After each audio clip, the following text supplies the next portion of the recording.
Bonjour à toutes et à tous et bienvenue sur la chaîne de Mister Experience. Alors aujourd'hui nous allons parler des couteaux de la marque Terrain 365. Et pour ce faire, nous allons demander à Maxime plus d'explications. Bonjour Maxime. Bonjour. Vas-y, qu'est-ce que tu peux nous dire des couteaux?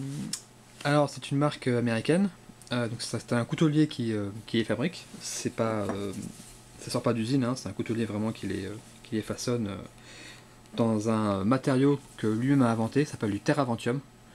Donc on ne connaît pas la composition exacte du métal, mais c'est une grande partie de base de cobalt.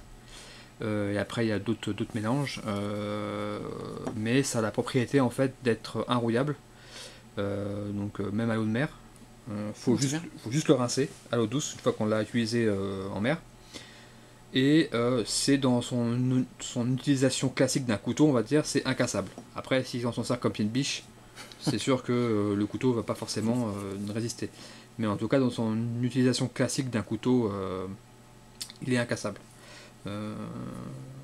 Pour l'avoir testé vraiment sur le terrain, je vais pas non plus forcer avec un marteau pour essayer, mais en tout cas, il se casse pas. Tu t'en étais déjà servi? Effectivement, ouais, j'en suis servi en forêt. Pour du bâtonnage, voilà, l'utilisation classique d'un couteau à outdoor. Donc effectivement, oui, ça a pas l'air de casser. D'ailleurs, il est même très large. C'est un couteau épais, oui. Ouais, très épais, donc il est vraiment fait pour taper dessus, pour faire du bâtonnage.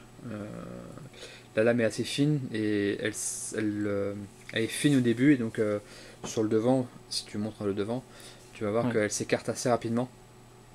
Tu vois? Oui. C'est fini, après elle s'écarte très rapidement, du coup, quand on bâtonne, ça va vite fendre. Oui, c'est bien pour fendre le bois, voilà. quoi. Et la différence avec le petit, à part la taille? Alors, il y a la taille qui est différente, sinon c'est le même matériau. Celui-là est plus. Il se met en neck, d'ailleurs, avec le. Avec l'étui? L'étui, en fait, il se pose avec le petit. Il se met autour du cou, donc c'est plus un neck. Oui. On peut aussi le mettre en ceinture, hein, il suffit d'ajouter ici donc, un clip. Ouais, sur les passants. En ceinture, mais il a été pensé à la base pour le porter en neck. Mais ouais, il est tout petit. Personnellement, celui-là, je l'ai pas testé. Moi, c'est le gros que j'ai quand je le sors. Mais il est.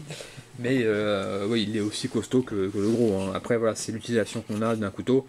Est-ce que le petit vous convient ou le gros, ça c'est chacun. Oui, chacun voit midi à sa porte. C'est ça. Il y a de la paracorde. Alors sur tous les manches. Oui. La seule différence dans les couleurs, ça va être donc la paracorde qui va changer. D'accord. Et bien sûr l'étui Kydex qui va être en raccord avec la paracorde. Donc si c'est orange, c'est orange, vert, vert. C'est bien ça. Voilà. Mais voilà. Donc ce sont des couteaux qu'on peut retrouver sur ton site? Ouais, en effet. Ouais. Donc sur Outpost.